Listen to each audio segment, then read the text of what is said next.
ਸਤਿਨਾਮ ਵਾਹਿਗੁਰੂ ਸਤਿਨਾਮ ਵਾਹਿਗੁਰੂ ਸਤਿਨਾਮ ਵਾਹਿਗੁਰੂ।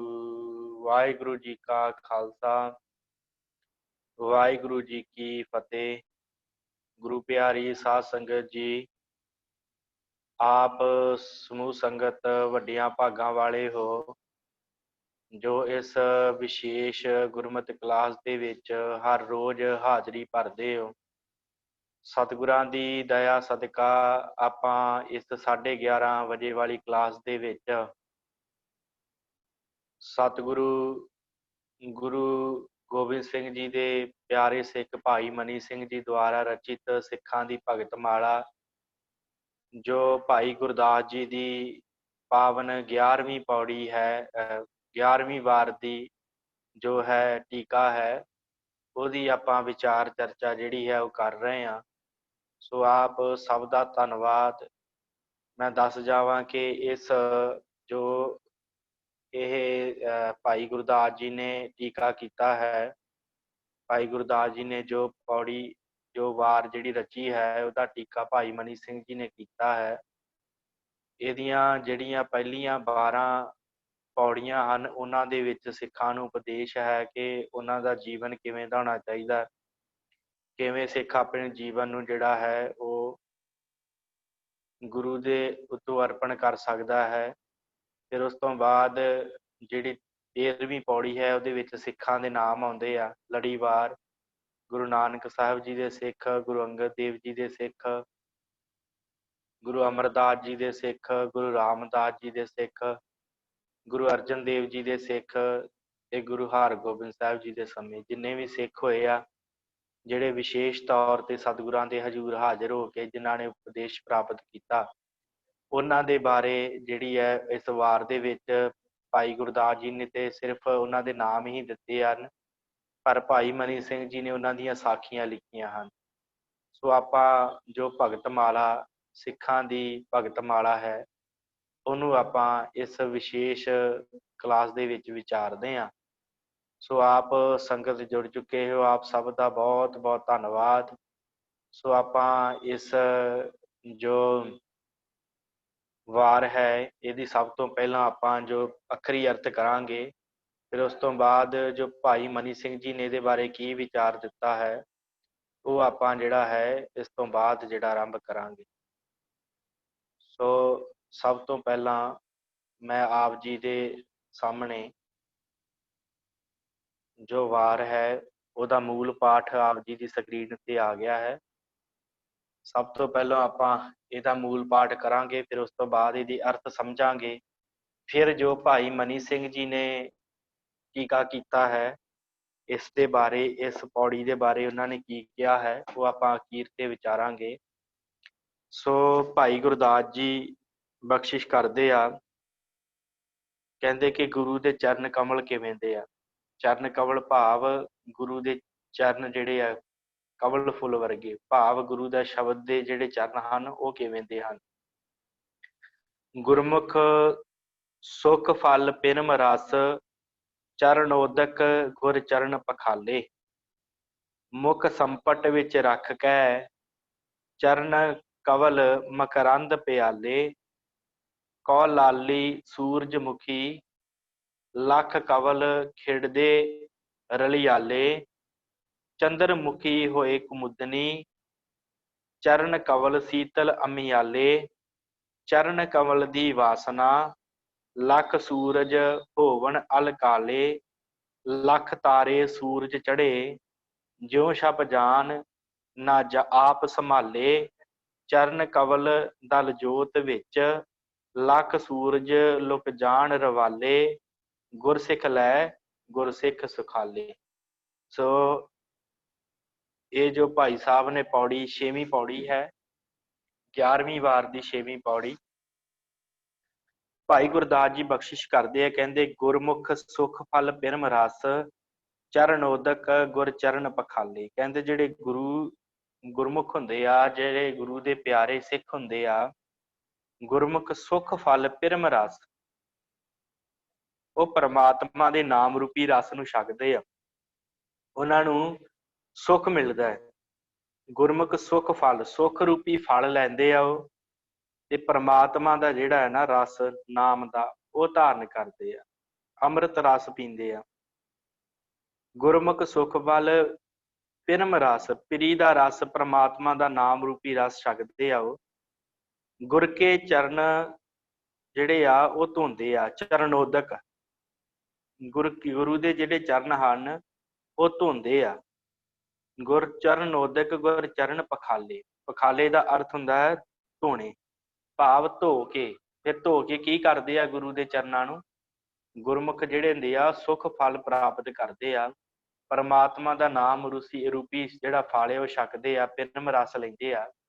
ਚਰਨੋਦਕ ਗੁਰ ਚਰਨ ਪਖਾਲੇ, ਤੇ ਆਪਣੇ ਗੁਰੂ ਦੇ ਚਰਨ ਧੋ ਕੇ ਕੀ ਕਰਦੇ ਆ? ਮੁੱਖ ਸੰਪਟ ਵਿੱਚ ਰੱਖ ਕੇ ਚਰਨ ਕਵਲ ਮਕਰੰਦ ਪਿਆਲੇ, ਫਿਰ ਉਸ ਜਲ ਨੂੰ ਜਿਹਦੇ ਨਾਲ ਚਰਨ ਧੋਤੇ ਹੁੰਦੇ ਆ ਉਹਨੂੰ ਮੂੰਹ ਦੇ ਵਿੱਚ ਰੱਖ ਕੇ ਚਰਨ ਕਵਲ ਮਕਰੰਦ ਪਿਆਲੇ, ਤੇ ਇਹਦੇ ਨਾਲ ਉਹਦੇ ਚਰਨਾਂ ਦੇ ਕਮਲਾਂ ਦਾ ਜਿਹੜਾ ਰਸ ਆ ਨਾ, ਮਕਰੰਦ ਪਿਆਲੇ, ਉਹਨੂੰ ਪੀਂਦੇ ਆ।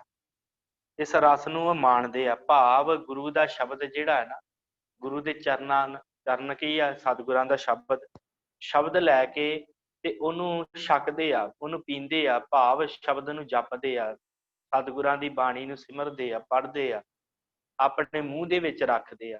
ਦੁੱਖ ਸੰਪਟ ਵਿੱਚ ਰੱਖ ਕੇ ਉਹਨੂੰ ਆਪਣੇ ਮੂੰਹ ਦੇ ਵਿੱਚ ਰੱਖ ਕੇ, ਮੂੰਹ ਦੇ ਡੱਬੇ ਵਿੱਚ ਭਾਵ ਜਿਹੜਾ ਹੈ ਰੱਖ ਕੇ, ਸੰਪਟ ਦਾ ਅਰਥ ਹੁੰਦਾ ਡੱਬਾ, ਭਾਵ ਆਪਣੇ ਹਿਰਦੇ ਰੂਪੀ ਡੱਬੇ 'ਚ ਰੱਖ ਕੇ, ਆਪਣੇ ਮੂੰਹ ਦੇ ਵਿੱਚ ਰੱਖ ਕੇ ਗੁਰੂ ਦੇ ਸ਼ਬਦ ਨੂੰ ਉਹ ਫਿਰ ਘਾਲਦੇ ਆ, ਕਮਾਈ ਕਰਦੇ ਆ। ਚਰਨ ਮਕਰੰਦ ਪਿਆਲੇ, ਫਿਰ ਉਹਨੂੰ ਪੀਂਦੇ ਆ, ਉਸ ਸ਼ਬਦ ਨੂੰ, ਉਸ ਸ਼ਬਦ ਦਾ ਰਸ ਮਾਣਦੇ ਆ।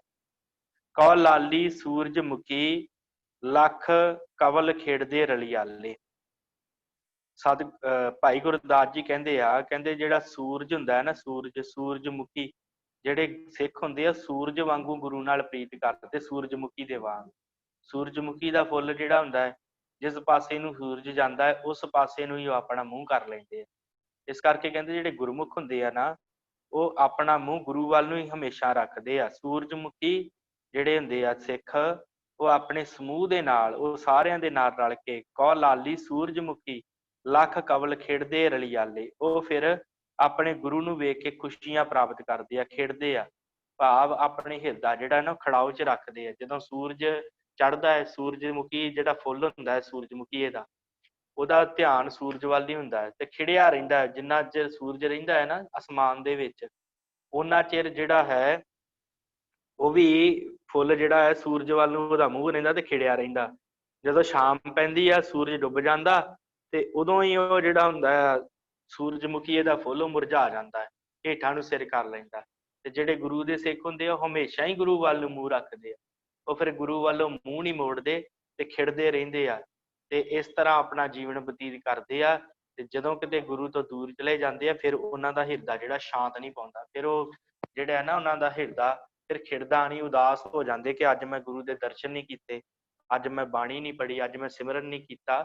ਇਸ ਤਰ੍ਹਾਂ ਉਹਨਾਂ ਦਾ ਮਨ ਜਿਹੜਾ ਉਹ ਉਦਾਸ ਹੋ ਜਾਂਦਾ ਹੈ।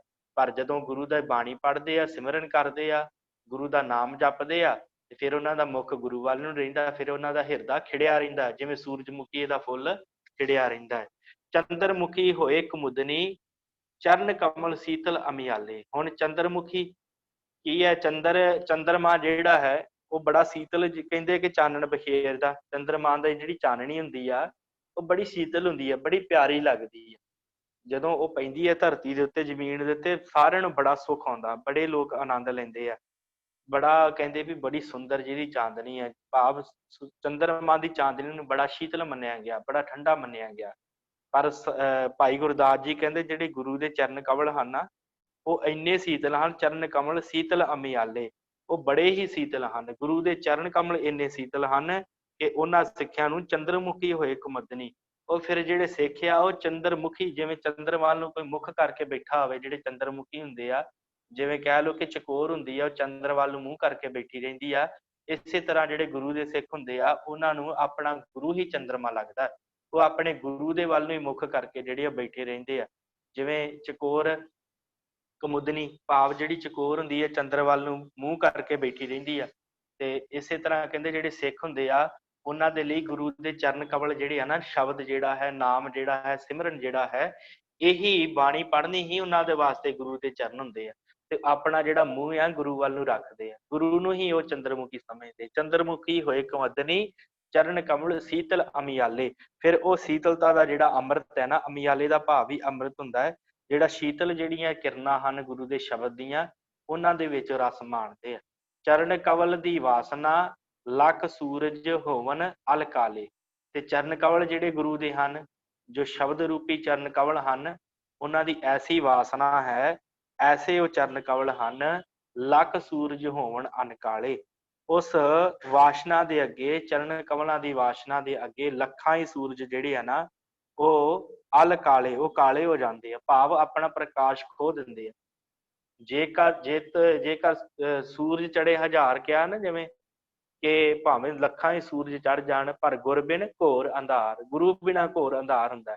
ਲੱਖਾਂ ਹੀ ਸੂਰਜ ਜਿਹੜੇ ਆ ਉਹ ਆਪਣੇ ਗੁਰੂ ਦੇ ਅੱਗੇ ਜਿਹੜੇ ਆ ਉਹ ਚਾਨਣ ਨਹੀਂ ਛੱਡ ਸਕਦੇ। ਭਾਵ ਜਿੰਨਾ ਚਾਨਣ ਸ਼ਬਦ ਦਾ ਹੈ, ਉਹਨਾਂ ਚਾਨਣ ਇਹਨਾਂ ਸੂਰਜ ਵਰਗਿਆਂ ਦਾ ਨਹੀਂ ਹੈ, ਉਹਨਾਂ ਚਾਨਣ ਸੂਰਜ ਦਾ ਨਹੀਂ ਹੈ ਜਿੰਨਾ ਗੁਰੂ ਦੇ ਚਰਨ ਕਮਲਾਂ ਦਾ ਹੈ। ਜਿੰਨਾ ਬਾਣੀ ਦਾ ਰਸ ਹੈ, ਜਿੰਨਾ ਬਾਣੀ ਦਾ ਪ੍ਰਕਾਸ਼ ਹੈ, ਉਹਨਾਂ ਪ੍ਰਕਾਸ਼ ਇਹਨਾਂ ਸੂਰਜਾਂ ਦਾ ਨਹੀਂ ਹੈ। ਚਰਨ ਕਵਲ ਦੀ ਵਾਸਨਾ ਲੱਖ ਸੂਰਜ ਹੋਵਨ ਅਲ ਕਾਲੇ, ਲੱਖ ਤਾਰੇ ਸੂਰਜ ਚੜੇ ਜਿਉ ਛਪ ਜਾਣ ਨਾ ਆਪ ਸਮਾਲੇ।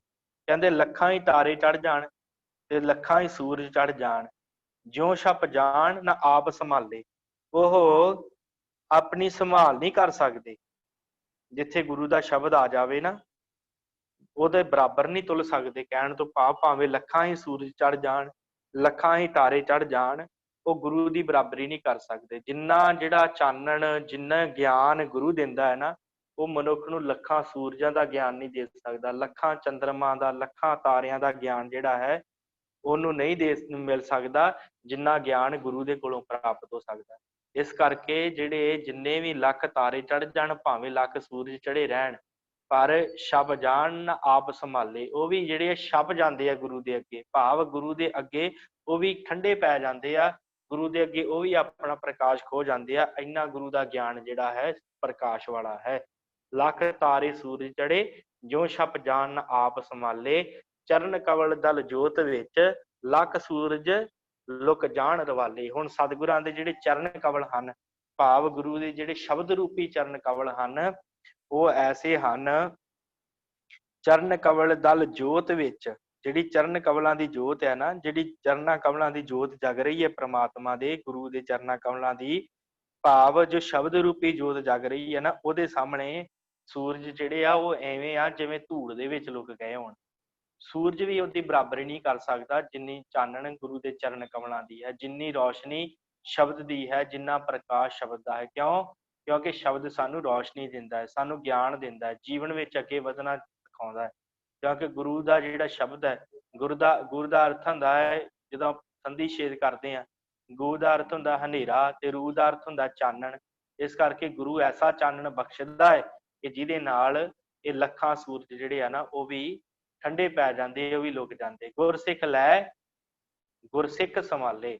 ਜਿਹੜੇ ਗੁਰੂ ਦੇ ਸਿੱਖ ਹੁੰਦੇ ਆ ਨਾ, ਉਹ ਇਸ ਸਿੱਖਿਆ ਨੂੰ ਲੈ ਕੇ, ਗੁਰੂ ਦੀ ਸਿੱਖਿਆ ਨੂੰ ਲੈ ਕੇ ਸੁਖਾਲੇ ਵਸਦੇ ਆ। ਭਾਵ ਉਹ ਚਰਨ ਕਮਲਾਂ ਦੀ ਮੌਜ ਦੇ ਵਿੱਚ ਖੁਬੇ ਰਹਿੰਦੇ ਆ। ਚਰਨ ਕਮਲ ਕੀ ਮੌਜ ਮੈਂ ਰਹੂੰ ਅੰਤ ਆਰਾਧ, ਇਸ ਤਰ੍ਹਾਂ ਦਾ ਉਹਨਾਂ ਦਾ ਜੀਵਨ ਹੋ ਜਾਂਦਾ ਹੈ ਕਿ ਉਹ ਗੁਰੂ ਦੇ ਚਰਨਾਂ ਕਮਲਾਂ ਦੇ ਵਿੱਚ ਹੀ ਡਿੱਗੇ ਰਹਿੰਦੇ ਆ। ਉਹਨਾਂ ਨੂੰ ਨਹੀਂ ਪਤਾ ਕਿ ਕਿਸੇ ਹੋਰ ਦੇ ਵੱਲ ਜਾਣਾ ਹੈ, ਕੋਈ ਹੋਰ ਵੀ ਸੂਰਜ ਹੈ, ਕੋਈ ਹੋਰ ਵੀ ਤਾਰਾ ਹੈ, ਕੋਈ ਹੋਰ ਵੀ ਦੇਵੀ ਦੇਵਤਾ ਹੈ, ਕੋਈ ਹੋਰ ਵੀ ਜਿਹੜਾ ਹੈ ਕੋਈ ਸਾਧੂ ਹੈ, ਸੰਤ ਹੈ। ਉਹਨਾਂ ਦੇ ਲਈ ਗੁਰੂ ਹੀ ਸਾਰਾ ਕੁਝ ਹੋ ਜਾਂਦਾ ਹੈ। ਉਹ ਗੁਰੂ ਨੂੰ ਹੀ ਆਪਣਾ ਜਾਣ ਕੇ ਗੁਰਸਿੱਖ ਲੈ, ਗੁਰੂ ਦੀ ਸਿੱਖਿਆ ਲੈ ਕੇ ਗੁਰਸਿੱਖ ਸੁਖਾਲੇ। ਗੁਰੂ ਜਿਹੜੇ ਆ, ਗੁਰੂ ਦੇ ਸਿੱਖ ਜਿਹੜੇ ਆ ਸੁਖਾਲੇ ਹੋ ਜਾਂਦੇ। ਪਹਿਲਾਂ ਦੇਖੋ ਗੁਰਸਿੱਖ ਜਿਹੜਾ ਦੋ ਸ਼ਬਦ ਹੈ ਨਾ ਵੱਖਰੇ ਵੱਖਰੇ, ਇਹਦਾ ਅਰਥ ਹੈ ਗੁਰਸਿੱਖ, ਗੁਰੂ ਦੀ ਸਿੱਖਿਆ ਲੈ ਕੇ ਗੁਰਸਿੱਖ ਸੁਖਾਲੇ। ਗੁਰੂ ਦੇ ਸਿੱਖ ਜਿਹੜੇ ਆ ਉਹ ਸੁਖਾਲੇ ਹੋ ਜਾਂਦੇ ਆ, ਉਹਨਾਂ ਦਾ ਜੀਵਨ ਜਿਹੜਾ ਹੈ ਸੁਖੀ ਹੋ ਜਾਂਦਾ ਹੈ, ਜਿਹੜੇ ਗੁਰੂ ਦੀ ਸਿੱਖਿਆ ਨੂੰ ਮਾਣਦੇ ਆ, ਜਿਹੜੇ ਆਪਣੇ ਹਿਰਦੇ ਦੇ ਵਿੱਚ ਧਾਰਨ ਕਰਦੇ ਆ। ਸੋ ਭਾਈ ਮਨੀ ਸਿੰਘ ਜੀ ਨੇ ਇਹਦੇ ਬਾਰੇ ਕੀ ਉਪਦੇਸ਼ ਦਿੱਤਾ ਹੈ, ਕੀ ਉਹਨਾਂ ਨੇ ਟੀਕਾ ਕੀਤਾ ਹੈ, ਉਹਦੇ ਬਾਰੇ ਆਪਾਂ ਵਿਚਾਰ ਜਿਹੜੀ ਕਰਕੇ ਅੱਗੇ ਚੱਲਦੇ ਹਾਂ। ਇਸ ਦਾ ਵਿਚਾਰ ਭਾਈ ਮਨੀ ਸਿੰਘ ਜੀ ਕਹਿੰਦੇ ਆ, ਕਹਿੰਦੇ ਗੁਰਮੁਖਾਂ ਨੂੰ ਪ੍ਰੇਮ ਦਾ ਰਸ ਗੁਰਾਂ ਦੇ ਚਰਨਾਂ ਦਾ ਧਿਆਨ ਕਰਦਾ ਹੈ ਤੇ ਸਿੱਖਾਂ ਦੇ ਚਰਨ ਧੋ ਕੇ ਚਰਨੋਦਕ ਪੀਂਦੇ ਹਨ। ਭਾਵ ਜਿਹੜੇ ਗੁਰਮੁਖ ਹੁੰਦੇ ਆ ਉਹਨਾਂ ਨੂੰ ਗੁਰੂ ਦਾ ਜਿਹੜਾ ਪ੍ਰੇਮ ਲੱਗਾ ਹੁੰਦਾ ਨਾ, ਪ੍ਰੇਮ ਦਾ ਰਸ ਲੱਗਾ ਹੁੰਦਾ, ਤੇ ਉਹੀ ਉਹਨਾਂ ਦਾ ਧਿਆਨ ਜਿਹੜਾ ਗੁਰੂ ਦੇ ਚਰਨਾਂ 'ਚ ਟਿਕਾਈ ਰੱਖਦਾ। ਸਦਾ ਹੀ ਉਹ ਗੁਰੂ ਨੂੰ ਯਾਦ ਰੱਖਦੇ, ਸਦਾ ਹੀ ਗੁਰੂ ਨੂੰ ਧਿਆਨ 'ਚ ਰੱਖਦੇ ਆ, ਕਿਉਂਕਿ ਉਹਨਾਂ ਦਾ ਪ੍ਰੇਮ ਗੁਰੂ ਦੇ ਨਾਲ ਲੱਗਾ ਹੁੰਦਾ। ਤੇ ਫਿਰ ਉਹ ਸਿੱਖਾਂ ਦੇ ਚਰਨ ਧੋ ਕੇ ਚਰਨੋਦਕ ਪੀਂਦੇ ਹਨ। ਭਾਵ ਸਤ ਸੰਗਤ ਰੂਪੀ ਜਿਹੜੇ ਸਿੱਖ ਹਨ, ਜਿੱਥੇ ਸਿੱਖ ਜੁੜਦੇ ਆ ਉਹਨਾਂ ਦੇ ਵਿੱਚ ਜਾ ਕੇ ਸਿਮਰਨ ਕਰਦੇ ਆ। ਭਾਵ ਇਹ ਨਹੀਂ ਕਿ ਸਤ ਸੰਗਤ ਜਾ ਕੇ ਜਿਹੜੇ ਸਿੱਖ ਹੁੰਦੇ ਉਹਨਾਂ ਦੇ ਚਰਨ ਧੋ ਪੀਂਦੇ ਆ, ਨਹੀਂ, ਇਹਦਾ ਭਾਵ ਹੈ ਕਿ ਉਹ ਵੀ ਸਤ ਸੰਗਤ ਦੇ ਵਿੱਚ ਜਿਹੜੇ ਪ੍ਰਭੂ ਦੇ ਪਿਆਰੇ ਸਿੱਖ ਜੁੜੇ ਹੁੰਦੇ ਆ ਉਹਨਾਂ ਦੇ ਨਾਲ ਬਹਿ ਕੇ ਚਰਨੋਦਕ ਪੀਂਦੇ ਆ। ਭਾਵ ਸ਼ਬਦ ਨੂੰ ਗ੍ਰਹਿਣ ਕਰਦੇ ਆ, ਸ਼ਬਦ ਦੇ ਵਿੱਚ ਧਿਆਨ ਜੋੜਦੇ ਆ ਤੇ ਸ਼ਬਦ ਦਾ ਧਿਆਨ ਕਰਕੇ ਗਿਆਨ ਰਸ ਪੀਂਦੇ ਹਨ। ਸ਼ਬਦ ਦਾ ਧਿਆਨ ਧਰ ਕੇ ਫਿਰ ਉਹ ਗਿਆਨ ਰਸ ਪੀਂਦੇ ਆ, ਅਧਿਆਤਮਿਕ ਗਿਆਨ ਦੀ ਪ੍ਰਾਪਤੀ ਕਰਦੇ ਆ ਸਤ ਸੰਗਤ 'ਚ ਬੈਠ ਕੇ। ਮਨ ਆਪਣਾ ਭਵਰ ਦੀ ਨਿਆਈ ਗੁਰਾਂ ਦੇ ਸ਼ਬਦ ਰੂਪੀ ਸੰਪਟ ਵਿੱਚ ਰੱਖਦੇ ਹਨ। ਜਿਹੜਾ ਮਨ ਹੈ ਇਹਨੂੰ ਭਵਰ ਦੀ ਨਿਆਈ, ਭਵਰਾ ਕੀ ਹੁੰਦਾ? ਭਵਰਾ ਕਿਤੇ ਜੋਤ ਜਗਦੀ ਹੋਵੇ, ਕਿਤੇ ਚਾਨਣ ਹੋਵੇ। ਭਵਰੇ ਤੋਂ ਭਾਵ ਵਾਹਿਗੁਰੂ। ਭਵਰਾ ਜਿਹੜਾ ਹੁੰਦਾ ਹੈ ਉਹ ਫੁੱਲ ਦੇ ਵਿੱਚੋਂ ਰਸ ਚੂਸਦਾ, ਤੇ ਉਹ ਕੀ ਹੁੰਦਾ ਹੈ ਕਿ ਜਦੋਂ ਉੱਡਦਾ ਉੱਡਦਾ ਫੁੱਲ ਦਾ ਰਸ ਚੂਸਣ ਵਾਸਤੇ ਉੱਤੇ ਬੈਠਦਾ ਤੇ ਉਹ ਉੱਥੇ ਮੰਤਰ ਮੁਗਧ ਹੋ ਜਾਂਦਾ, ਉੱਥੇ ਉਹ ਬੈਠਾ ਰਹਿੰਦਾ, ਇੰਨਾ ਰਸ 'ਚ ਮਗਨ ਹੋ ਜਾਂਦਾ ਹੈ ਕਿ ਸ਼ਾਮ ਨੂੰ ਜਦੋਂ ਫੁੱਲ ਇਕੱਠਾ ਹੁੰਦਾ ਤੇ ਉਹ ਫੁੱਲ ਦੇ ਵਿੱਚ ਹੀ ਮਰ ਜਾਂਦਾ। ਤੇ ਗੁਰੂ ਦਾ ਜਿਹੜਾ ਸਿੱਖ ਹੁੰਦਾ ਉਹ ਆਪਣੇ ਮਨ ਨੂੰ ਭਵਰ ਬਣਾ ਲੈਂਦਾ, ਭੌਰਾ ਬਣਾ ਲੈਂਦਾ ਗੁਰੂ ਦਾ, ਤੇ ਫਿਰ ਇਸੇ ਤਰ੍ਹਾਂ ਗੁਰੂ ਦਾ ਸ਼ਬਦ ਸੁਣਦਾ ਰਹਿੰਦਾ ਹੈ ਤੇ ਸ਼ਬਦ ਨੂੰ ਮਨ ਦੇ ਵਿੱਚ ਵਸਾ ਲੈਂਦਾ ਹੈ। ਤੇ ਜਦੋਂ ਸਤਿਗੁਰੂ ਕਿਰਪਾ ਕਰਦੇ ਆ ਤੇ ਫਿਰ ਉਹਦਾ ਮਨ ਜਿਹੜਾ ਮਰ ਜਾਂਦਾ ਵਿਕਾਰਾਂ ਵੱਲ, ਜਿਵੇਂ ਭੌਰਾ ਮਰ ਜਾਂਦਾ ਨਾ ਫੁੱਲ 'ਚ, ਇਸੇ ਤਰ੍ਹਾਂ ਉਸ ਸਿੱਖ ਦਾ ਮਨ ਜਿਹੜਾ ਆ ਉਹ ਵਿਕਾਰਾਂ ਵੱਲੋਂ ਮਰ ਜਾਂਦਾ ਤੇ ਗੁਰੂ ਵੱਲ ਜਾਗਰਿਤ ਹੋ ਜਾਂਦਾ, ਸ਼ਬਦ ਵਿੱਚ ਜਾਗ ਜਾਂਦਾ, ਸ਼ਬਦ ਰੂਪੀ ਸੰਪਟ ਵਿੱਚ ਰੱਖਦੇ ਹਨ। ਜਿਹੜਾ ਆਪਣਾ ਮਨ ਹੈ ਉਹਨੂੰ ਗੁਰੂ ਦੇ ਅੱਗੇ ਸ਼ਬਦ ਦੇ ਵਿੱਚ ਲਾ ਕੇ ਰੱਖਦੇ ਆ। ਜਿਉਂ ਕਰ ਸੂਰਜ ਚੜੇ ਕਵਲ ਖਿੜਦੇ ਹਨ ਤੇ ਕਲੀਆਂ ਮੁਰਝਾਏ ਜਾਂਦੀਆਂ ਹਨ। ਜਿਵੇਂ ਸੂਰਜ ਚੜ੍ਹਦਾ ਹੈ ਤੇ ਕਵਲ ਖਿੜਦੇ ਆ, ਫੁੱਲ ਖਿੜ ਜਾਂਦੇ ਆ ਤੇ ਕਲੀਆਂ ਜਿਹੜੀਆਂ ਉਹ ਮੁਰਝਾ ਜਾਂਦੀਆਂ। ਤੈਸੇ ਗੁਰਸਿੱਖਾਂ ਦੇ ਹਿਰਦੇ ਮੁਰਝਾਏ ਜਾਂਦੇ ਹਨ। ਤੈਸੇ ਜਿਹੜੇ ਸਿੱਖਾਂ ਦੇ ਹਿਰਦੇ ਕਹਿੰਦੇ ਮੁਰਝਾ ਜਾਂਦੇ, ਪਰ ਜੋ ਵਾਹਿਗੁਰੂ ਦਾ ਸ਼ਬਦ ਹਿਰਦੇ ਵਸਾਉਂਦੇ ਹਨ, ਜਿਹੜੇ ਸਿੱਖ ਵਾਹਿਗੁਰੂ ਦਾ ਗੁਰੂ ਦਾ ਸ਼ਬਦ ਹਿਰਦੇ 'ਚ ਵਸਾਉਂਦੇ ਆ, ਭਾਵੇਂ ਤਾਮਸੀ ਬਿਰਤੀ ਵਾਲੇ, ਭਾਵੇਂ ਉਹਨਾਂ ਦੀ ਬਿਰਤੀ ਤਾਮਸੀ ਕਿਉਂ ਨਾ ਹੋਵੇ, ਪਾਪ ਪਦਾਰਥਾਂ ਵਾਲੀ ਕਿਉਂ ਨਾ ਹੋਵੇ, ਪਾਪੀ ਕਲੀਆਂ ਭਵਰਾਂ ਦੀ ਨਿਆਈ ਹੋਵਣ, ਭਾਵੇਂ ਉਹ ਪਾਪੀ ਕਿਉਂ ਨਾ ਹੋਣ, ਭਾਵੇਂ ਉਹ ਪਾਪੀ ਕਲੀਆਂ ਵਰਗੇ ਕਿਉਂ ਨਾ ਹੋਣ, ਭਵਰਾਂ ਦੀ ਨਿਆਈ ਕਿਉਂ ਨਾ ਹੋਣ, ਸੋ ਭੀ ਗਿਆਨ ਪ੍ਰਕਾਸ਼ ਕਰ ਸਭ ਹਨੇਰਾ ਅਗਿਆਨ ਦਾ ਮਿਟਾਵਣ ਯੋਗ ਹੋ ਜਾਂਦੇ ਹਨ। ਭਾਵੇਂ ਕੋਈ ਪਾਪੀ ਬਿਰਤੀ ਵਾਲਾ ਵੀ ਕਿਉਂ ਨਾ ਹੋਵੇ, ਜੇ ਉਹ ਵੀ ਸੰਗਤ ਵਿੱਚ ਆ ਜਾਵੇ ਤੇ ਉਹਦਾ ਵੀ ਹਿਰਦਾ ਜਿਹੜਾ ਹੈ ਉਹ ਖਿੜ ਜਾਂਦਾ ਹੈ। ਉਹ ਵੀ ਮੁਰਝਾਉਂਦੇ ਨਹੀਂ ਹਨ, ਉਹ ਵੀ ਖਿੜ ਜਾਂਦੇ ਆ। ਪਰ ਕੀ ਹੈ ਕਿ ਸੰਗਤ ਵਿੱਚ ਆਉਣਾ ਜ਼ਰੂਰੀ ਹੈ ਤੇ ਫਿਰ ਗੁਰੂ ਦੇ ਚਰਨਾਂ ਕਮਲਾਂ ਦੇ ਕੋਲ ਆਉਣਾ ਜ਼ਰੂਰੀ ਹੈ।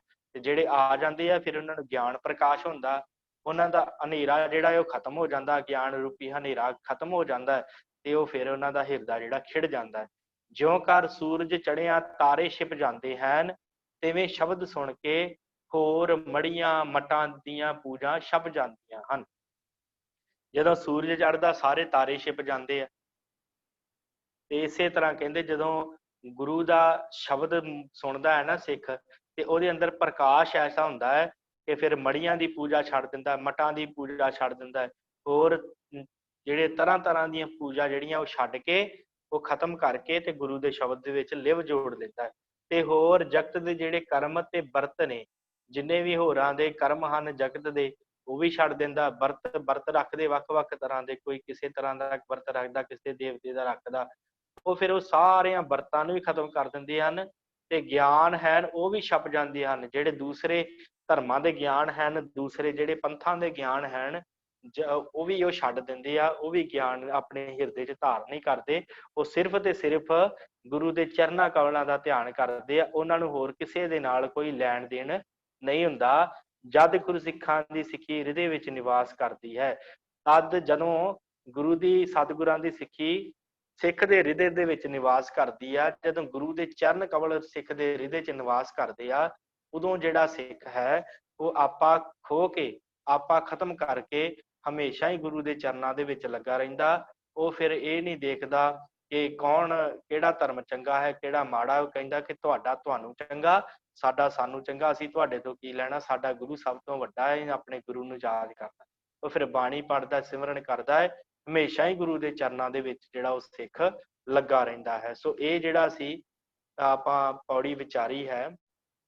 ਹੁਣ ਆਪਾਂ ਦੂਸਰੀ ਪੌੜੀ, ਸਮਾਂ ਹੈ ਆਪਣੇ ਕੋਲ, ਸੋ ਆਪਾਂ ਜਿਹੜੀ ਹੈ ਦੂਸਰੀ ਪੌੜੀ ਵੀ ਵਿਚਾਰ ਲੈਂਦੇ ਹਾਂ। ਵਾਹਿਗੁਰੂ। ਇਹਦੇ ਵਿੱਚ ਏਕਤਾ ਦਾ ਦ੍ਰਿਸ਼ਟਾਂਤ ਜਿਹੜਾ ਉਹ ਦਿੱਤਾ ਹੋਇਆ ਕਿ ਗੁਰੂ ਸਾਹਿਬ ਨੇ, ਸਤਿਗੁਰੂ ਗੁਰੂ ਨਾਨਕ ਸਾਹਿਬ ਨੇ ਐਸੀ ਸਿੱਖੀ ਚਲਾਈ ਆ ਕਿ ਇਹ ਜਿਹੜੀ ਸਿੱਖੀ ਆ ਨਾ, ਸਾਰਿਆਂ ਵਰਨਾਂ ਨੂੰ ਇੱਕ ਜਗ੍ਹਾ ਤੇ ਲਿਆ ਕੇ ਇਕੱਠਾ ਕਰ ਦਿੰਦੀ ਆ, ਭਾਵੇਂ ਉਹ ਕਿਸੇ ਵੀ ਧਰਮ ਦੇ ਨਾਲ ਸੰਬੰਧ ਰੱਖਦਾ ਹੋਵੇ।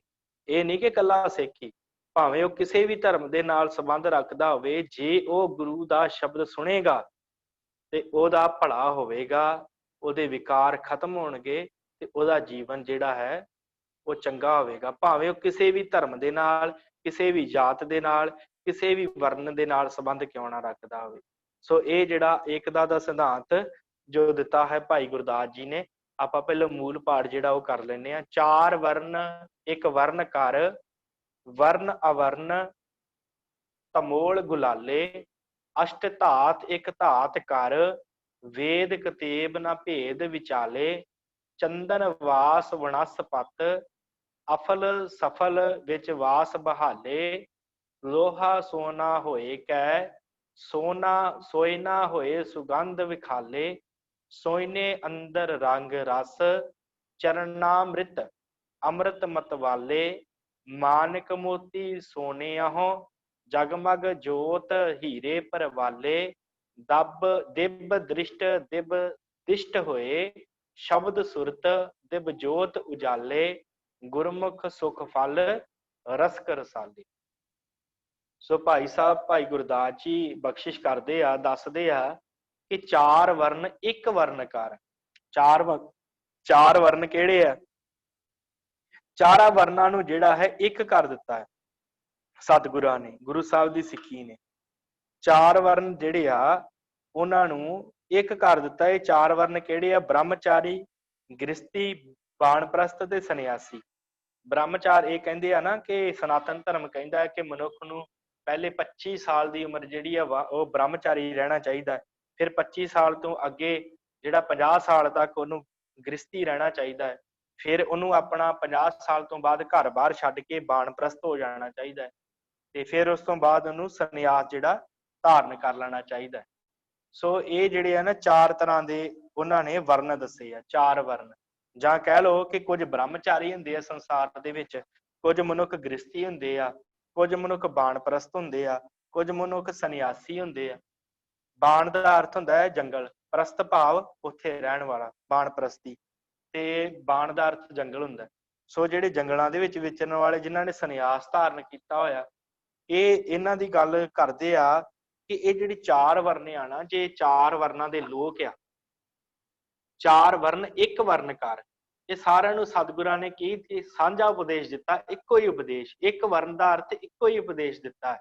ਵਰਨ ਅਵਰਨ ਤਮੋਲ ਗੁਲਾਲੇ। ਜੇਕਰ ਇਹ ਸਾਰੇ ਹੀ ਚਾਰ ਦੇ ਚਾਰ ਹੀ ਵਰਨ ਜਿਹੜੇ ਆ ਉਹ ਗੁਰੂ ਦਾ ਸ਼ਬਦ ਸੁਣ ਲੈਣ, ਗੁਰੂ ਦੀ ਸਿਧਾਂਤਾਂ ਨੂੰ ਮੰਨ ਲੈਣ, ਜੋ ਗੁਰੂ ਨਾਨਕ ਸਾਹਿਬ ਨੇ ਸਿੱਖੀ ਚਲਾਈ ਆ, ਜੇ ਇਸ ਸਿੱਖੀ ਦੇ ਵਿੱਚ ਆ ਕੇ ਗੁਰੂ ਦਾ ਸ਼ਬਦ ਸੁਣ ਕੇ ਆਪਣਾ ਜੀਵਨ ਦਾ ਭਲਾ ਇਹ ਵੀ ਲੈ ਸਕਦੇ ਆ, ਭਾਵੇਂ ਉਹ ਕੋਈ ਵਾਣਪ੍ਰਸਤੀ ਹੋਵੇ, ਭਾਵੇਂ ਉਹ ਕੋਈ ਬ੍ਰਹਮਚਾਰੀ ਹੋਵੇ, ਤੇ ਭਾਵੇਂ ਕੋਈ ਸੰਨਿਆਸੀ, ਤੇ ਭਾਵੇਂ ਗ੍ਰਸਤੀ, ਇਹ ਸਾਰੇ ਹੀ ਆ ਕੇ ਸ਼ਬਦ ਜਿਹੜਾ ਉਹ ਸੁਣ ਸਕਦੇ ਆ। ਇਹਨਾਂ ਨੂੰ ਕੋਈ ਮਨਾ ਨਹੀਂ ਹੈ। ਕਿਵੇਂ?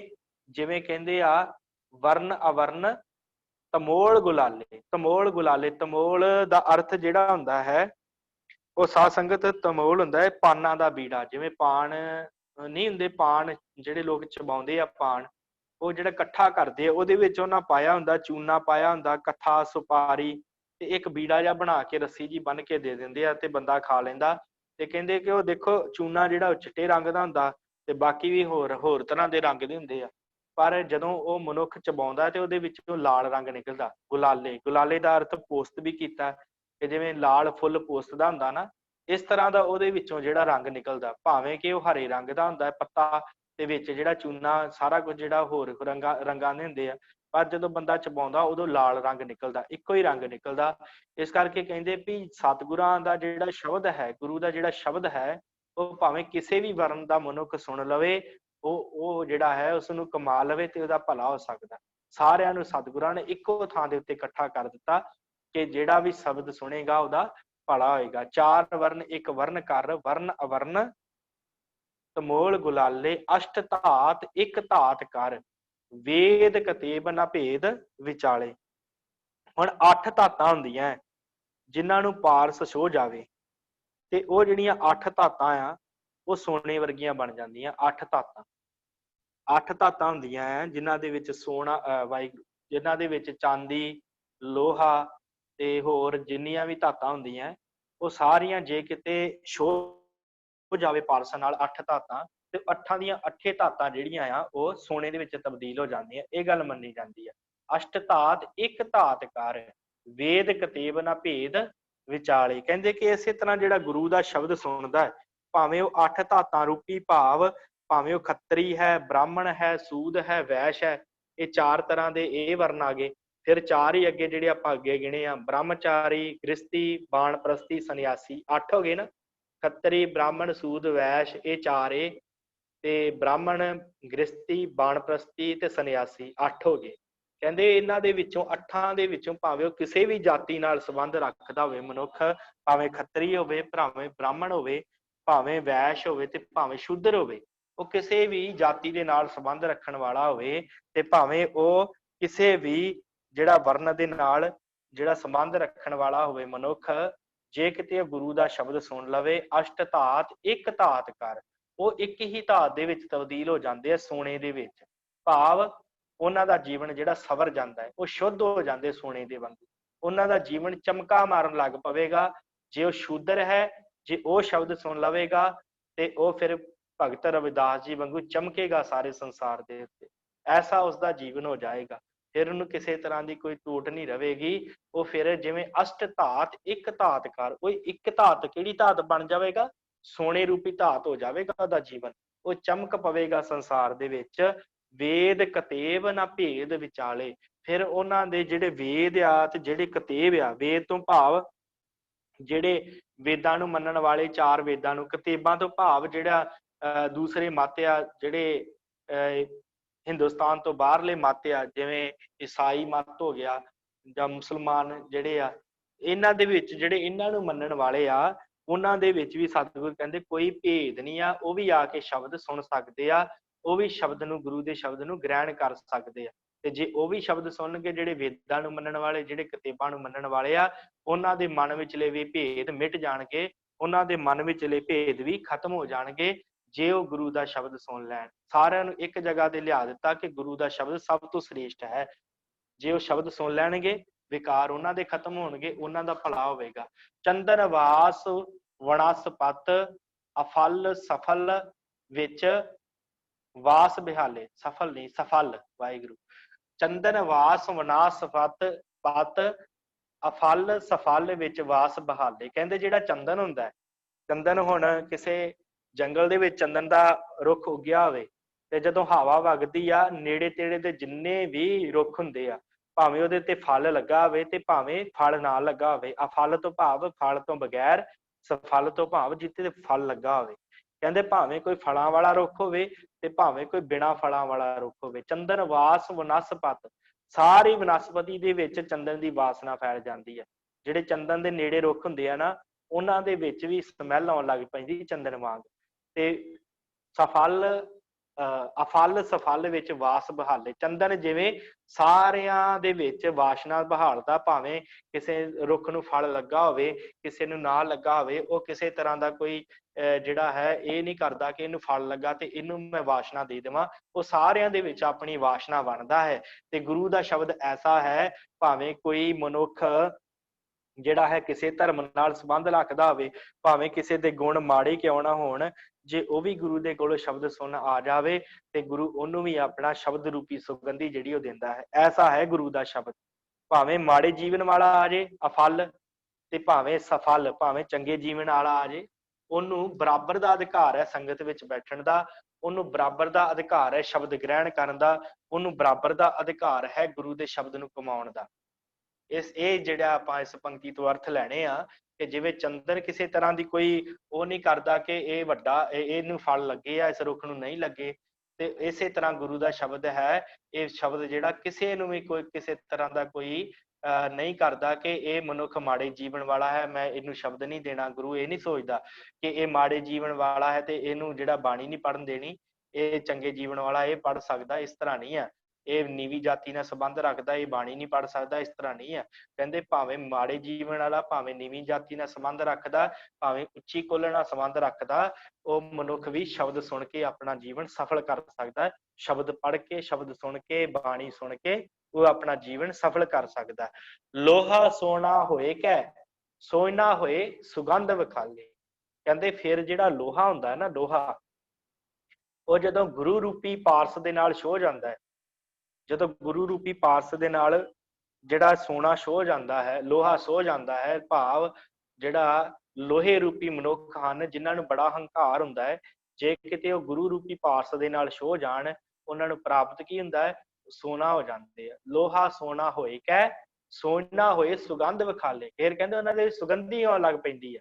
ਸੋਇਨੇ ਦੇ ਵਿੱਚ ਸੁਗੰਧੀ ਵਾਲੀ ਕੀ ਗੱਲ? ਕਿਉਂਕਿ ਸੁਗੰਧੀ ਨਹੀਂ ਨਾ ਦਿੰਦਾ। ਸੋਨਾ ਭਾਵੇਂ ਜਿੰਨਾ ਮਰਜ਼ੀ ਸ਼ੁੱਧ ਹੋਵੇ, ਪਰ ਕਦੀ ਵੀ ਸੋਨੇ ਦੇ ਵਿੱਚ ਸਮੈਲ ਨਹੀਂ ਆਵੇਗੀ। ਪਰ ਇੱਥੇ ਭਾਈ ਗੁਰਦਾਸ ਜੀ ਕਹਿੰਦੇ ਸੋਨੇ ਵਿੱਚ ਸੁਗੰਧੀ ਆਉਣ ਲੱਗ ਪੈਂਦੀ। ਕਹਿੰਦੇ ਇਹ ਐਸਾ ਗੁਰੂ ਦਾ ਸ਼ਬਦ ਜਿਹੜਾ ਸੋਨਾ ਮਨੁੱਖ ਨੂੰ ਬਣਾ ਦਿੰਦਾ ਹੈ ਕਿ ਉਸ ਸੋਨੇ ਦੇ ਵਿੱਚੋਂ ਜਿਹੜਾ ਹੈ ਗੁਣਾ ਰੂਪੀ ਸੁਗੰਧੀ ਆਉਣ ਲੱਗ ਪੈਂਦੀ ਹੈ। ਉਹ ਪਰਉਪਕਾਰ ਰੂਪੀ ਸੁਗੰਧੀ ਉਹਦੇ ਜੀਵਨ ਵਿੱਚੋਂ ਆਉਣ ਲੱਗ ਪੈਂਦੀ। ਭਾਵੇਂ ਉਹ ਕਿੰਨਾ ਵੀ ਜੀਵਨ ਦਾ ਮਾੜਾ ਹੋਵੇ, ਲੋਹੇ ਵਰਗਾ ਸਖਤ ਹੋਵੇ, ਭਾਵੇਂ ਉਹਦਾ ਕਦੀ ਮਨ ਬਦਲਿਆ ਨਾ ਹੋਵੇ, ਪਰ ਜੇ ਕਿਤੇ ਸੰਗਤ ਵਿੱਚ ਆ ਕੇ ਸ਼ਬਦ ਸੁਣਨ ਲੱਗ ਪਵੇ ਨਾ, ਤੇ ਫਿਰ ਉੱਥੇ ਸੋਨਾ ਹੋ ਜਾਂਦਾ, ਫਿਰ ਉਹਦਾ ਜੀਵਨ ਪਵਿੱਤਰ ਹੋ ਜਾਂਦਾ। ਤੇ ਪਵਿੱਤਰ ਹੀ ਨਹੀਂ ਹੁੰਦਾ, ਫਿਰ ਉਹ ਪਰਉਪਕਾਰ ਕਰਦਾ ਨਾ ਜਗਤ ਦੇ ਵਿੱਚ, ਫਿਰ ਉਹਦੀ ਸੁਗੰਧੀ ਥਾਂ ਫੈਲ ਜਾਂਦੀ, ਸਾਰੇ ਪਾਸੇ ਸੁਗੰਧੀ ਫੈਲ ਜਾਂਦੀ ਕਿ ਬੜਾ ਭਲਾ ਮਨੁੱਖ ਹੈ, ਬੜੀ ਬਾਣੀ ਪੜ੍ਹਦਾ ਹੈ, ਲੋਕਾਂ ਦੀ ਸੇਵਾ ਕਰਦਾ ਹੈ। ਇਸ ਤਰ੍ਹਾਂ ਸੁਗੰਧੀ ਫੈਲ ਜਾਂਦੀ ਸਾਰੇ ਸੰਸਾਰ ਦੇ ਵਿੱਚ ਉਸ ਮਨੁੱਖ ਦੀ, ਜਿਹੜਾ ਗੁਰੂ ਰੂਪੀ ਪਾਰਸ ਦੇ ਨਾਲ ਛੋਹ ਜਾਂਦਾ ਹੈ। ਲੋਹਾ ਸੋਨਾ ਹੋਏ ਕੈ ਸੋਨਾ ਹੋਏ ਸੁਗੰਧ ਵਿਖਾਲੇ। ਫਿਰ ਸਾਰੇ ਲੋਕ ਵੇਖਦੇ ਆ ਵੀ ਇਹ ਬੜਾ ਭਲਾ ਮਨੁੱਖ ਹੈ, ਬਾਣੀ ਪੜ੍ਹਦਾ ਹੈ, ਸਿਮਰਨ ਕਰਦਾ ਹੈ, ਭਲਾ ਕਰਦਾ ਹੈ, ਪਰਉਪਕਾਰੀ ਜੀਵਨ ਜਿਉਂਦਾ ਹੈ। ਇਸ ਤਰ੍ਹਾਂ ਉਹਦੀ ਸੁਗੰਧੀ ਜਿਹੜੀ ਹੈ, ਉਹਦੀ ਵਡਿਆਈ ਜਿਹੜੀ ਹੈ, ਸਾਰੇ ਥਾਂ ਫੈਲ ਜਾਂਦੀ ਹੈ। ਸੋਇਨੇ ਅੰਦਰ ਰੰਗ ਰਸ ਚਰਨਾ ਅੰਮ੍ਰਿਤ ਅੰਮ੍ਰਿਤ ਮਤਵਾਲੇ। ਕਹਿੰਦੇ ਫਿਰ ਜਿਹੜਾ ਉਹ ਸਿੱਖ ਹੁੰਦਾ ਹੈ, ਜਿਹੜਾ ਜੀਵਨ ਜਿਹੜਾ ਲੋਹੇ ਵਾਂਗ ਜੀਵਨ ਸੀ, ਜਦੋਂ ਉਹ ਸੋਨਾ ਬਣ ਜਾਂਦਾ ਹੈ, ਭਾਵ ਜਦੋਂ ਗੁਰਮੁਖ ਬਣ ਜਾਂਦਾ ਹੈ, ਫਿਰ ਉਹ ਨਾਮ ਦਾ ਰਸ ਪ੍ਰਾਪਤ ਕਰਦਾ, ਫਿਰ ਉਹਨੂੰ ਨਾਮ ਦਾ ਰਸ ਆਉਣ ਲੱਗ ਪੈਂਦਾ। ਸੋਨਾ ਅੰਦਰ ਰੰਗ ਰਸ, ਫਿਰ ਉਸ ਸੋਨੇ ਰੂਪੀ ਸਿੱਖ ਦੇ ਹਿਰਦੇ ਦੇ ਵਿੱਚੋਂ ਜਿਹੜਾ ਨਾਮ ਦਾ ਰੰਗ ਜਿਹੜਾ ਉਹਨੂੰ ਲੱਗ ਜਾਂਦਾ। ਸੋਇਨਾ ਅੰਦਰ ਰੰਗ ਰਸ, ਫਿਰ ਰਸ ਮਾਣਦਾ ਉਸ ਨਾਮ ਦਾ। ਚਰਨਾ ਅੰਮ੍ਰਿਤ ਅੰਮ੍ਰਿਤ ਮਤਵਾਲੇ, ਫਿਰ ਉਹ ਗੁਰੂ ਦੇ ਚਰਨਾਂ ਦਾ ਅੰਮ੍ਰਿਤ ਪੀਂਦਾ ਹੈ, ਭਾਵ ਜਿਹੜਾ ਹੈ ਗੁਰੂ ਦਾ ਸ਼ਬਦ ਧਾਰਨ ਕਰਦਾ ਹੈ, ਜਾਂ ਕਹਿ ਲਓ ਅੰਮ੍ਰਿਤ ਪਾਨ ਕਰਕੇ ਆਪਣਾ ਜੀਵਨ ਬਤੀਤ ਕਰਦਾ ਹੈ, ਤੇ ਮਤਵਾਲਾ ਰਹਿੰਦਾ ਸੰਸਾਰ ਵੱਲੋਂ। ਸੰਸਾਰ ਵੱਲੋਂ ਦਾ ਧਿਆਨ ਹੀ ਨਹੀਂ ਜਾਂਦਾ, ਫਿਰ ਮਤਵਾਲਾ ਰਹਿੰਦਾ, ਭਾਵ ਉਹ ਆਪਣੀ ਮਸਤੀ ਦੇ ਵਿੱਚ ਰੰਗਿਆ ਰਹਿੰਦਾ, ਗੁਰੂ ਦੇ ਸ਼ਬਦ ਦੇ ਵਿੱਚ ਰੰਗਿਆ ਰਹਿੰਦਾ। ਫਿਰ ਉਹਨੂੰ ਇੰਨਾ ਪਤਾ ਹੁੰਦਾ ਹੈ ਕਿ ਹਾਂ ਅੰਮ੍ਰਿਤ ਵੇਲਾ ਸਾਂਭਣਾ ਹੈ, ਸ਼ਾਮ ਦਾ ਵੇਲਾ ਸਾਂਭਣਾ ਹੈ, ਬਾਣੀ ਪੜ੍ਹਨੀ ਹੈ, ਸਿਮਰਨ ਕਰਨਾ ਹੈ। ਇਹ ਗੱਲਾਂ ਦੇ ਵਿੱਚ ਉਹ ਮਤਵਾਲਾ ਰਹਿੰਦਾ ਹੈ। ਉਹਨੂੰ ਨਹੀਂ ਪਤਾ ਕਿ ਮੈਨੂੰ ਕੀ ਘਾਟਾ ਪੈ ਗਿਆ ਤੇ ਕੀ ਮੈਨੂੰ ਸੰਸਾਰ ਵੱਲੋਂ ਮੈਨੂੰ ਵੱਧ ਧਨ ਮਿਲ ਗਿਆ ਜਾਂ ਘੱਟ ਧਨ ਮਿਲ ਗਿਆ। ਉਹ ਇਸ ਵੱਲ ਧਿਆਨ ਨਹੀਂ ਦਿੰਦਾ, ਉਹ ਇਸ ਵੱਲ ਧਿਆਨ ਦਿੰਦਾ ਕਿ ਮੈਨੂੰ ਬਾਣੀ ਜਿਹੜੀ ਪੜ੍ਹੀ ਆ ਉਹਦਾ ਕਿੰਨਾ ਕੁ ਫਲ ਸਤਿਗੁਰਾਂ ਨੇ ਦਿੱਤਾ ਹੈ, ਮੇਰੀ ਸੁਰਤ ਕਿੰਨੀ ਕੁ ਜੁੜਨ ਲੱਗੀ ਹੈ। ਇਸ ਤਰ੍ਹਾਂ ਮਤਵਾਲਾ ਹੋਇਆ ਰਹਿੰਦਾ ਹੈ, ਸੰਸਾਰ ਵੱਲੋਂ ਉਹਦਾ ਧਿਆਨ ਜਿਹੜਾ ਮੁੜ ਜਾਂਦਾ ਹੈ। ਸੋਨੇ ਅੰਦਰ ਰੰਗ ਰਸ, ਫਿਰ ਨਾਮ ਦਾ ਰੰਗ ਲੱਗ ਜਾਂਦਾ ਅੰਦਰ ਉਹਦੇ, ਤੇ ਰਸ ਮਾਣਦਾ ਹੈ। ਚਰਨਾ ਅੰਮ੍ਰਿਤ ਅੰਮ੍ਰਿਤ ਮਤਵਾਲੇ, ਫਿਰ ਚਰਨਾ ਰੂਪੀ ਗੁਰੂ ਦਾ ਜਿਹੜਾ ਅੰਮ੍ਰਿਤ ਹੈ ਨਾ, ਚਰਨਾ ਅੰਮ੍ਰਿਤ ਭਾਵ ਗੁਰੂ ਦੇ ਚਰਨਾਂ ਦਾ ਅੰਮ੍ਰਿਤ, ਉਹਨੂੰ ਛਕਦਾ ਤੇ ਮਤਵਾਲਾ ਹੋ ਜਾਂਦਾ ਹੈ। ਜਾਂ ਕਹ ਲਓ ਖੰਡੇ ਬਾਟੇ ਦੀ ਪੌਲ ਛਕਦਾ ਹੈ ਤੇ ਫਿਰ ਸੰਸਾਰ ਵੱਲੋਂ ਮਤਵਾਲਾ ਹੋ ਜਾਂਦਾ, ਜਿਹੜਾ ਗੁਰਸਿੱਖ ਬਣ ਜਾਂਦਾ। ਮਾਣਕ ਮੋਤੀ ਸੋਹਣਿਆਹੁ ਜਗਮਗ ਜੋਤ ਹੀਰੇ ਪ੍ਰਵਾਲੇ। ਫਿਰ ਕਹਿੰਦੇ ਜਿਹੜਾ ਉਹ ਸੋਨਾ ਰੂਪੀ ਗੁਰਸਿੱਖ ਹੁੰਦਾ ਹੈ ਨਾ, ਉਹਦੇ ਵਿੱਚੋਂ ਮਾਣਕ ਮੋਤੀ ਨਿਕਲਦੇ ਆ। ਜਦੋਂ ਬੋਲਦਾ ਹੈ ਨਾ, ਦੂਸਰੇ ਨੂੰ ਕਹਿੰਦਾ ਕਿ ਭਾਈ ਆਓ ਬਾਣੀ ਪੜ੍ਹੋ, ਆਓ ਸਿਮਰਨ ਕਰੋ, ਫਿਰ ਗੁਰੂ ਦੀਆਂ ਸਾਖੀਆਂ ਸੁਣਾਉਂਦਾ ਹੈ, ਗੁਰੂ ਦੇ ਪਿਆਰ ਵਾਲੇ ਸ਼ਬਦ ਸੁਣਾਉਂਦਾ ਹੈ ਦੂਸਰਿਆਂ ਨੂੰ, ਉਹ ਮਾਣਕ ਮੋਤੀ ਉਹਦੇ ਮੂੰਹ ਚੋਂ ਨਿਕਲਣ ਲੱਗ ਪੈਂਦੇ ਆ। ਜਦੋਂ ਉਹ ਕਹਿੰਦੇ ਆ ਨਾ ਕਿ ਜਿਹੜੀ ਸਿੱਪੀ ਹੁੰਦੀ ਆ, ਉਹਦੇ ਵਿੱਚ ਸਵੰਤੀ ਬੂੰਦ ਪੈਂਦੀ ਆ, ਜਦੋਂ ਬੂੰਦ ਪੈਂਦੀ ਹੈ ਤੇ ਉਹਦੇ ਨਾਲ ਉਹ ਮੋਤੀ ਬਣ ਜਾਂਦਾ ਹੈ। ਫਿਰ ਉਹ ਮੋਤੀ ਜਿਹੜਾ ਹੈ ਅੱਗੇ ਜਾ ਕੇ ਉਹ ਕਿਸੇ ਨੂੰ ਮਿਲਦਾ ਤੇ ਉਹ ਅੱਗੇ ਵੇਚਦਾ ਹੈ। ਇਸੇ ਤਰ੍ਹਾਂ ਉਹ ਸਿੱਖ ਦਾ ਜੀਵਨ ਐਸਾ ਹੋ ਜਾਂਦਾ ਹੈ ਕਿ ਗੁਰੂ ਵੱਲੋਂ ਸ਼ਬਦ ਧਾਰਨ ਕਰਦਾ ਹੈ, ਤੇ ਜਦੋਂ ਸ਼ਬਦ ਧਾਰਨ ਕਰਦਾ ਉਹਦੇ ਵਿੱਚ ਮੋਤੀ ਨਿਕਲਦੇ ਆ, ਭਾਵ ਗੁਣਾ ਰੂਪੀ ਮੋਤੀ ਨਿਕਲਦੇ ਆ। ਜਿੱਥੇ ਜਾਂਦਾ ਉੱਥੇ ਕਹਿੰਦਾ ਆਓ ਬੈਠੀਏ ਸਤ ਸੰਗਤ ਕਰੀਏ, ਆਓ ਬੈਠੀਏ ਗੁਰੂ ਦੀਆਂ ਕਹਾਣੀਆਂ ਕਥਾ ਕਹਾਣੀਆਂ ਕਰੀਏ, ਮਾਣਕ ਮੋਤੀ ਸੋਹਣਿਓ। ਫਿਰ ਸੋਹਣੇ ਰੂਪੀ ਜੀਵਨ ਦੇ ਵਿੱਚੋਂ ਮਾਣਕ ਮੋਤੀ ਨਿਕਲ ਲੱਗ ਜਾਂਦੇ ਆ। ਜਗਮਗ ਜੋਤ ਹੀਰੇ ਪ੍ਰਵਾਲੇ, ਫਿਰ ਉਹਦੇ ਅੰਦਰ ਜਿਹੜੀ ਆ ਨਾ ਜਗਮਗ ਜੋਤ, ਉਹਦੇ ਅੰਦਰ ਜਿਹੜੀ ਆ ਜੋਤ ਜਗ ਜਾਂਦੀ ਹੈ। ਉਹਦੇ ਅੰਦਰ ਜਿਹੜੀ ਆ ਨਾਮ ਅਭਿਆਸ ਦੇ ਨਾਲ ਅੰਦਰ ਨਾਮ ਦੀ ਜੋਤ ਜਗਮਗ ਪੂਰੀ ਜਗ ਜਾਂਦੀ ਹੈ, ਹੀਰੇ ਪ੍ਰਵਾਲੇ। ਫਿਰ ਉਹਦਾ ਜੀਵਨ ਜਿਹੜਾ ਹੀਰੇ ਵਰਗਾ ਹੋ ਜਾਂਦਾ, ਮੋਤੀਆਂ ਵਰਗਾ ਉਹਦਾ ਜੀਵਨ ਹੋ ਜਾਂਦਾ ਹੈ। ਐਸੀ ਅਵਸਥਾ ਉਸ ਸਿੱਖ ਨੂੰ ਪ੍ਰਾਪਤ ਹੋ ਜਾਂਦੀ ਆ, ਐਸੀ ਉਸ ਮਨੁੱਖ ਨੂੰ ਅਵਸਥਾ ਪ੍ਰਾਪਤ ਹੋ ਜਾਂਦੀ ਜਿਹੜਾ ਇਸ ਚਾਰ ਵਰਨਾਂ ਦੇ ਵਿੱਚੋਂ ਕੋਈ ਵੀ ਆ ਕੇ ਸ਼ਬਦ ਸੁਣਦਾ।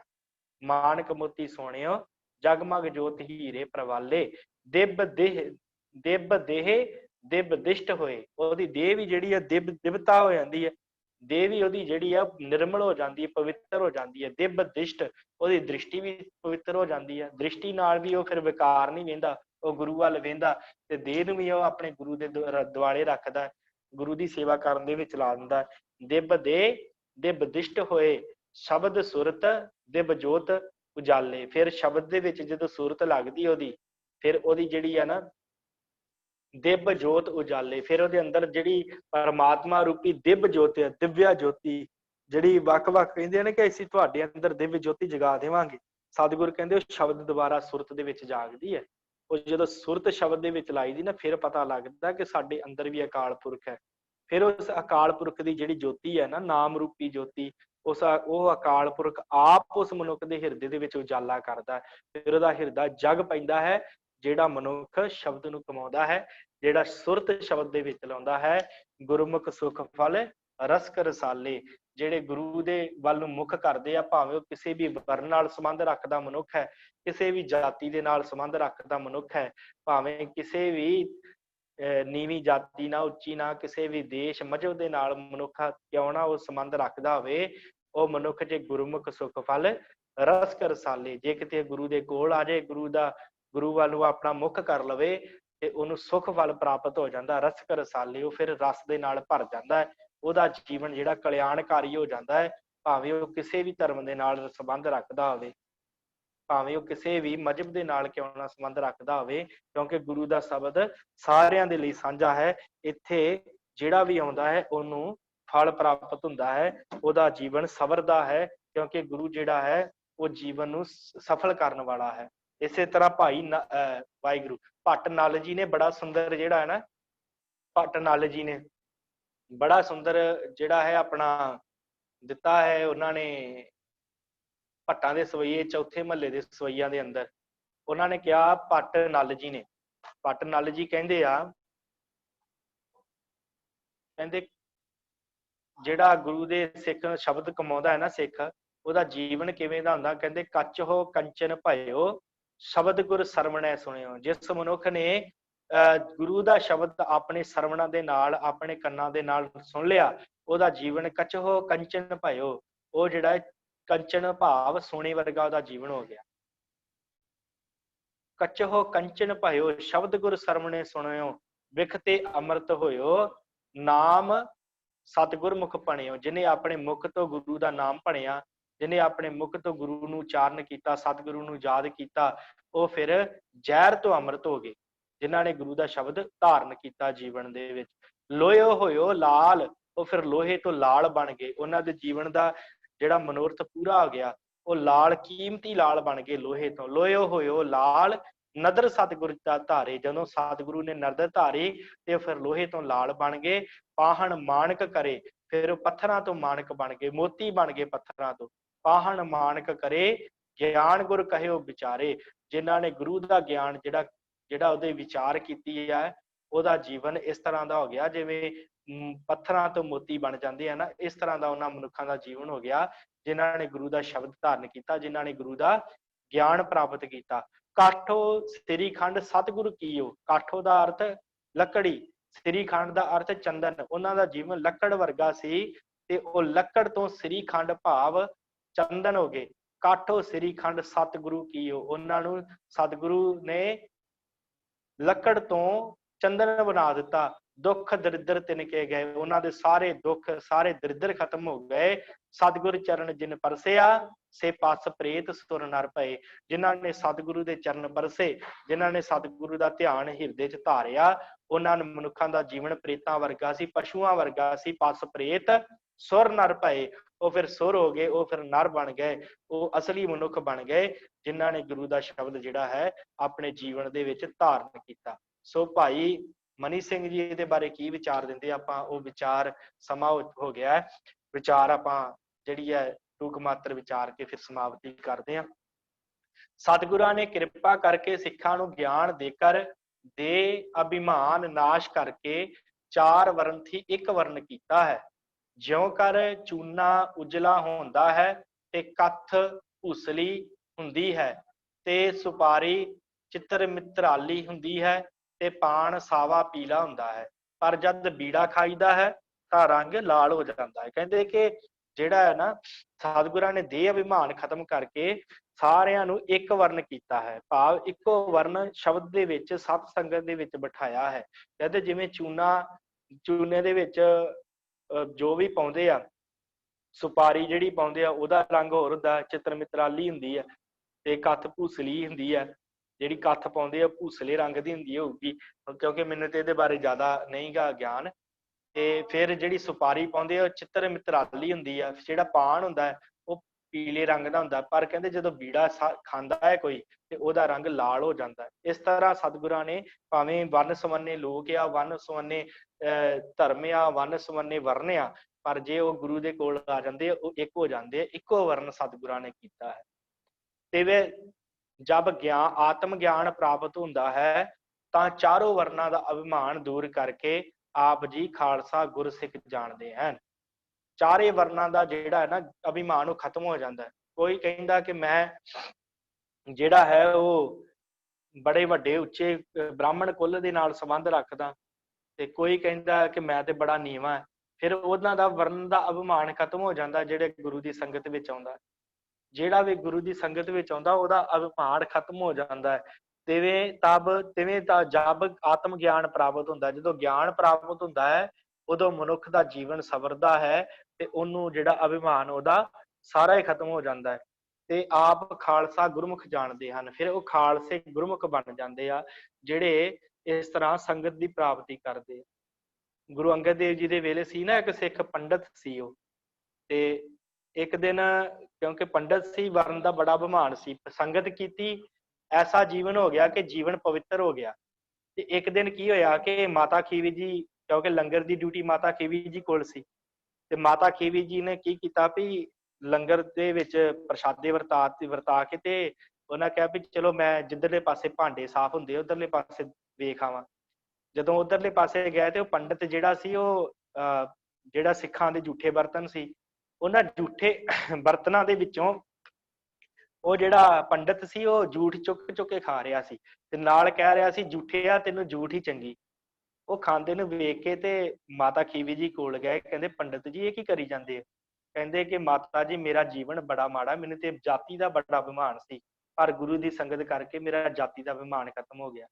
ਤੇ ਮਾਤਾ ਖੀਵੀ ਜੀ ਨੇ ਉਹਨਾਂ ਨੂੰ ਨਾਲ ਲਿਆ ਤੇ ਗੁਰੂ ਅੰਗਦ ਦੇਵ ਪਾਤਸ਼ਾਹ ਕੋਲ ਲੈ ਗਏ, ਤੇ ਜਾ ਕੇ ਕਿਹਾ ਕਿ ਸਤਿਗੁਰੂ ਇਹ ਪੰਡਤ ਜਿਹੜਾ ਹੈ ਇਹ ਲੰਗਰ ਦੇ ਜਿਹੜੇ ਝੂਠੇ ਬਰਤਨ ਹੈ ਨਾ, ਖਡੂਰ ਸਾਹਿਬ ਦੀ ਘਟਨਾ ਹੈ, ਤੇ ਇਹ ਲੰਗਰ ਦੇ ਜਿਹੜੇ ਝੂਠੇ ਬਰਤਨ ਹੈ ਉਹਨਾਂ 'ਚ ਝੂਠ ਖਾ ਰਿਹਾ ਸੀ। ਤੇ ਸਤਿਗੁਰੂ ਨੇ ਕਿਹਾ ਪੰਡਤ ਜੀ ਕਿਉਂ ਖਾਂਦੇ ਸੀ?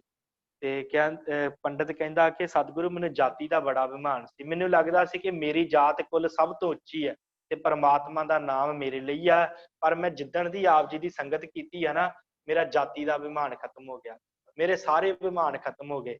ਤੇ ਫਿਰ ਸਤਿਗੁਰਾਂ ਨੇ ਕਿਹਾ ਜਿੱਥੇ ਗੁਰੂ ਵਸ ਜਾਵੇ ਨਾ ਤੇ ਗੁਰੂ ਨੂੰ ਝੂਠ ਨਹੀਂ ਖਵਾਈ ਜਾਂਦੀ। ਹੁਣ ਤੇਰੇ ਅੰਦਰ ਗੁਰੂ ਵਸ ਗਿਆ ਤੇ ਸਿੱਖਾ ਹੁਣ ਗੁਰੂ ਨੂੰ ਝੂਠ ਨਾ ਖਵਾ, ਨਾਮ ਸਿਮਰਨ ਕਰਿਆ ਕਰ, ਬਾਣੀ ਪੜਿਆ ਕਰ, ਸੇਵਾ ਕਰਿਆ ਕਰ, ਤੇਰਾ ਜੀਵਨ ਪਵਿੱਤਰ ਹੋਏਗਾ। ਇਸ ਤਰ੍ਹਾਂ ਜਿਹੜੇ ਸਿੱਖ ਹੁੰਦੇ ਆ ਉਹਨਾਂ ਦਾ ਜੀਵਨ ਪਵਿੱਤਰ ਹੋ ਜਾਂਦਾ, ਉਹਨਾਂ ਦਾ ਵਰਨਾ ਦਾ ਅਭਿਮਾਨ ਜਿਹੜਾ ਉਹ ਖਤਮ ਹੋ ਜਾਂਦਾ ਹੈ। ਜਿਵੇਂ ਅਸ਼ਟ ਧਾਤਾਂ ਦੀਆਂ ਪੁਤਲੀਆਂ ਜੋ ਹੁੰਦੀਆਂ ਹਨ ਤਾਂ ਪਾਰਸ ਦੇ ਪਰਸਨ ਕਰਕੇ ਸਵਰਨ ਹੁੰਦੀਆਂ ਹਨ। ਜਿਹੜੀਆਂ 8 ਧਾਤਾਂ ਹੁੰਦੀਆਂ ਉਹ ਪਾਰਸ ਨੂੰ ਛੋਹਣ ਕਰਕੇ ਸੋਨਾ ਬਣ ਜਾਂਦੀਆਂ। ਕਿਰਿਆ ਹੋਰਨਾਂ ਪੁਤਲੀਆਂ ਦੀ ਨਿਆਈ ਕਰਦੀਆਂ ਹਨ, ਪਰ ਮੁੱਲ ਸੋਨੇ ਦਾ ਹੋ ਜਾਂਦਾ ਹੈ। ਫਿਰ ਉਹਨਾਂ ਦਾ ਮੁੱਲ ਜਿਹੜਾ ਸੋਨੇ ਦਾ ਪੈ ਜਾਂਦਾ ਹੈ, ਭਾਵੇਂ ਕਿ ਉਹ ਉਸੇ ਤਰ੍ਹਾਂ ਦੀਆਂ ਰਹਿੰਦੀਆਂ ਪਰ ਮੁੱਲ ਸੋਨੇ ਦਾ ਹੋ ਜਾਂਦਾ, ਉਹਨਾਂ ਦੇ ਅੰਦਰ ਸੋਨਾ ਪ੍ਰਗਟ ਹੋ ਜਾਂਦਾ ਹੈ। ਇਸ ਤਰ੍ਹਾਂ ਤੈਸੇ ਗੁਰੂ ਕਾ ਸ਼ਬਦ, ਗੁਰਾਂ ਕਾ ਸ਼ਬਦ ਪਾਰਸ ਹੈ, ਜੋ ਸਿੱਖ ਚੌ ਵਰਨਾਂ ਦੇ ਤੇ ਚੌ ਆਸਰਾਵਾਂ ਦੇ ਵਿੱਚੋਂ ਸ਼ਬਦ ਨੂੰ ਵਿਚਾਰਦੇ ਹਨ, ਸੋ ਦੇ ਅਭਿਮਾਨ ਨੂੰ ਕੱਟ ਕੇ ਆਤਮ ਗਿਆਨ ਨੂੰ ਪ੍ਰਾਪਤ ਹੋ ਕੇ ਸਰੀਰ ਦੇ ਹੁੰਦਿਆਂ ਤਾਂ ਹੋਰਨਾਂ ਅਗਿਆਨੀਆਂ ਦੀ ਨਿਆਈ ਖਾਣ ਪਾਣ ਆਦਿ ਕਿਰਿਆ ਕਰਦੇ ਹਨ, ਪਰ ਸਰੀਰ ਨੂੰ ਛੱਡ ਕੇ ਵਾਹਿਗੁਰੂ ਵਿੱਚ ਜਾਏ ਪ੍ਰਾਪਤ ਹੁੰਦੇ ਹਨ। ਫਿਰ ਜਿਹੜੇ ਗੁਰੂ ਦੇ ਸ਼ਬਦ ਨੂੰ ਕਮਾਉਂਦੇ ਆ, ਭਾਵੇਂ ਕਿਸੇ ਵਰਨ ਨਾਲ ਸੰਬੰਧ ਰੱਖਦਾ ਹੋਵੇ, ਕਿਸੇ ਵੀ ਜਾਤੀ ਨਾਲ ਸੰਬੰਧ ਰੱਖਦਾ ਹੋਵੇ, ਉਹਦਾ ਅਭਿਮਾਨ ਜਿਹੜਾ ਉਹ ਕੱਟਿਆ ਜਾਂਦਾ ਗਿਆਨ ਪ੍ਰਾਪਤ ਕਰਕੇ। ਫਿਰ ਸਰੀਰ ਤੇ ਉਹਨਾਂ ਦਾ ਹੁੰਦਾ ਹੈ ਤੇ ਫਿਰ ਉਹ ਆਪਣਾ ਜੀਵਨ ਵੀ ਉਸੇ ਤਰ੍ਹਾਂ ਬਤੀਤ ਕਰਦੇ ਆ, ਖਾਂਦੇ ਆ, ਪੀਂਦੇ ਆ, ਇਸ ਤਰ੍ਹਾਂ ਆਪਣੇ ਜੀਵਨ ਦੀ ਕਿਰਿਆ ਕਰਦੇ ਆ, ਪਰ ਸਰੀਰ ਨੂੰ ਛੱਡ ਕੇ ਵਾਹਿਗੁਰੂ ਦੇ ਵਿੱਚ ਜਾਏ ਪ੍ਰਾਪਤ ਹੁੰਦੇ ਹਨ। ਭਾਵ ਉਹ ਵਾਹਿਗੁਰੂ ਦੇ ਵਿੱਚ ਉਹਨਾਂ ਦਾ ਮਨ ਜਿਹੜਾ ਹੈ ਉਹ ਸ਼ਬਦ ਦੇ ਵਿੱਚ ਵਾਹਿਗੁਰੂ ਦੇ ਨਾਲ ਜਿਹੜਾ ਹੈ ਲੱਗ ਜਾਂਦਾ ਹੈ। ਉਹਨਾਂ ਦਾ ਜੀਵਨ ਜਿਹੜਾ ਹੈ ਉਹ ਵਾਹਿਗੁਰੂ ਦੇ ਨੂੰ ਸਮਰਪਿਤ ਕਰ ਦਿੰਦੇ ਆ ਜਦੋਂ ਉਹ ਨਾਮ ਜਪਦੇ ਆ। ਸਿੱਖਾਂ ਪ੍ਰਸ਼ਨ ਕੀਤਾ ਜੀ, ਚਾਰ ਵਰਨ ਚਾਰ ਆਸ਼ਰਮ ਕੌਣ ਹਨ? ਤਾਂ ਭਾਈ ਮਨੀ ਸਿੰਘ ਜੀ ਬਚਨ ਕੀਤਾ, ਖੱਤਰੀ ਬ੍ਰਾਹਮਣ ਸੂਦ ਵੈਸ਼ ਚਾਰ ਵਰਨ ਹਨ, ਤੇ ਬ੍ਰਹਮਚਾਰੀ ਗ੍ਰਸਤੀ ਬਾਣਪ੍ਰਸਤੀ ਸੰਨਿਆਸੀ ਇਹ ਚਾਰ ਆਸ਼ਰਮ ਹਨ। ਇਹ ਚਾਰ ਵਰਨ ਤੇ ਚਾਰ ਆਸ਼ਰਮ ਹਨ ਜਿਨ੍ਹਾਂ ਦੀ ਗੱਲ ਸਤਿਗੁਰਾਂ ਨੇ ਕੀਤੀ ਹੈ, ਵਾਹਿਗੁਰੂ ਜਿਨ੍ਹਾਂ ਦੀ ਗੱਲ ਭਾਈ ਗੁਰਦਾਸ ਜੀ ਨੇ ਕੀਤੀ ਆ। ਇਹੋ ਅਸ਼ਟ ਧਾਤ ਹੈ ਤੇ ਗੁਰੂ ਕਾ ਸ਼ਬਦ ਪਾਰਸ ਹੈ। ਗੁਰੂ ਦਾ ਸ਼ਬਦ ਪਾਰਸ ਦੀ ਨਿਆਈ ਹੈ। ਜਿਹੜਾ ਵੀ ਇਸ ਸ਼ਬਦ ਨੂੰ ਜਪੇਗਾ ਉਹ ਪਵਿੱਤਰ ਹੋਵੇਗਾ।